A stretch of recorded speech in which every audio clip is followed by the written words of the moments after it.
Hi hello ನಮಸ್ತೆ ಸ್ನೇಹಿತರೆ, ಎಲ್ಲರಿಗೂ ಕೂಡ ಮತ್ತೊಮ್ಮೆ ನಿಮ್ಮ ಯೂಟ್ಯೂಬ್ ಚಾನಲ್ಗೆ ಸ್ವಾಗತ.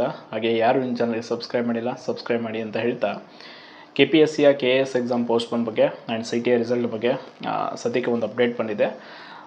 ಮಾನ್ಯ ಸಂಘಟನೆ ಅಧ್ಯಕ್ಷರು KPSC ಕಚೇರಿಗೆ ಭೇಟಿ ಕೊಟ್ಟಿದ್ದರು. ಸೊ ಈ ಸಂದರ್ಭದಲ್ಲಿ ಒಂದು ಮಾಹಿತಿ ಸಿಕ್ಕಿದೆ. ಅದೇನು ಅಂದರೆ CTA ರಿಸಲ್ಟನ್ನು ಅವರು ನೆಕ್ಸ್ಟ್ ವೀಕ್ ಬಿಡ್ತೀವಿ ಅಂತ ಹೇಳ್ತಾ ಇದ್ರಂತೆ. ಮೊದಲು RPC ರಿಸಲ್ಟು ಅಂದರೆ ನಾನ್ಸಿಕ್ ರಿಸಲ್ಟ್ ಬರುತ್ತಂತೆ. ಸೊ ಯಾಕೆ ಲೇಟ್ ಆಗ್ತಾ ಇದೆ ಅಂದರೆ ಸಿಬ್ಬಂದಿಗಳ ಕೊರತೆಯಿಂದ. ಸೊ ಆ ಕಾರಣಕ್ಕಾಗಿ ಒಂಚೂರು paper valuation, Kannada compulsory paper valuation ತಡ ಆಗಿದೆ. ಆ ಕಾರಣಕ್ಕೆ ಫಲಿತಾಂಶ ವಿಳಂಬ ಆಗ್ತಾಯಿದೆ ಅಂತ ಹೇಳ್ತಾ ಇದ್ದಾರೆ. ಆ್ಯಂಡ್ ಇನ್ನೊಂದು ಇಂಪಾರ್ಟೆಂಟ್ ವಿಚಾರ, ಹಲವಾರು ಜನ ಮನವಿಯನ್ನು ಮಾಡ್ಕೊಂಡಿದ್ರು KS ಪೂರ್ವಭಾವಿ ಪರೀಕ್ಷೆನ ಮುಂದೂಡಿ, ಬಿಕಾಸ್ IBPS ಎಕ್ಸಾಮ್ ಇದೆ ಆ ಡೇ ಅಂತ.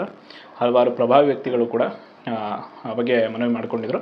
ಬಟ್ ಯಾರ ಮನವಿಯನ್ನು ಕೂಡ KPSC ಪರಿಗಣನೆಗೆ ತೆಗೆದುಕೊಂಡಿಲ್ಲ. And as it is exam ಅದೇ ಡೇಟ್ ಅಂತ ಏನು ಫಿಕ್ಸ್ ಆಗಿದೆ ಆಗಸ್ಟ್ 25 ಅವತ್ತೇ ನಡೆಸೋದಕ್ಕೆ ನಿರ್ಧಾರ ಮಾಡ್ಕೊಂಡಿದ್ದಾರಂತೆ.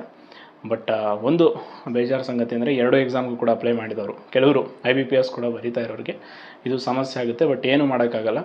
KPSC ಹಿಂದೆನೇ ಇದನ್ನು ಸರಿಯಾದ ನಿರ್ಧಾರ ತೆಗೆದುಕೊಳ್ಬೇಕಿತ್ತು. ಬಟ್ ಈಗ ಯಾವುದೇ ವಿಚಾರ ಇಲ್ಲ, ಬ್ಲೇಮ್ ಮಾಡಿದ್ರು ಕೂಡ ಏನೂ ಬರಲ್ಲ.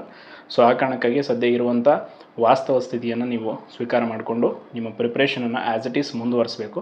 ಪ್ರಿಪ್ರೇಷನ್ಗೆ ಯಾವುದೇ ರೀತಿ ತೊಂದರೆ ಮಾಡ್ಕೊಳ್ಬೇಡಿ. ಆ್ಯಂಡ್ ಪೋಸ್ಟ್ಪೋನ್ ಆಗ್ಬೋದು ಅಂತ ಯಾಕೆ ಅನಿಸಿತ್ತು ಅಂದರೆ, ಹಲವಾರು ಜನ ಪ್ರಭಾವಿಗಳು ಒತ್ತಡ ಹಾಕಿದ್ರು. ಆ್ಯಂಡ್ ಕೆಲವೊಂದಿಷ್ಟು ಜನ ವಿದ್ಯಾರ್ಥಿಗಳು ಹಿತದೃಷ್ಟಿಯಿಂದ ರಿಕ್ವೆಸ್ಟ್ ಕೂಡ ಮಾಡ್ಕೊಂಡಿದ್ರು. ಯಾರಿಗೇನು ಪೋಸ್ಟ್ಪೋನ್ ಮಾಡಿಸೋ ಉದ್ದೇಶ ಇರಲಿಲ್ಲ.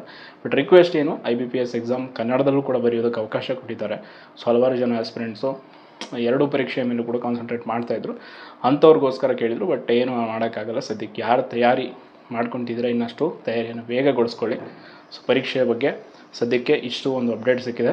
ಇನ್ನೂ ಹೆಚ್ಚಿನ ಏನಾದರೂ ಮಾಹಿತಿ ಬೇಕಿದ್ರೆ ನಾನು ತಿಳಿಸ್ತೀನಿ ಅಂತ ಹೇಳ್ತಾ, ಯಾರು ನಿಮ್ಮ ಚಾನಲ್ಗೆ ಸಬ್ಸ್ಕ್ರೈಬ್ ಮಾಡಿಲ್ಲ ಸಬ್ಸ್ಕ್ರೈಬ್ ಮಾಡಿ. ಧನ್ಯವಾದಗಳು.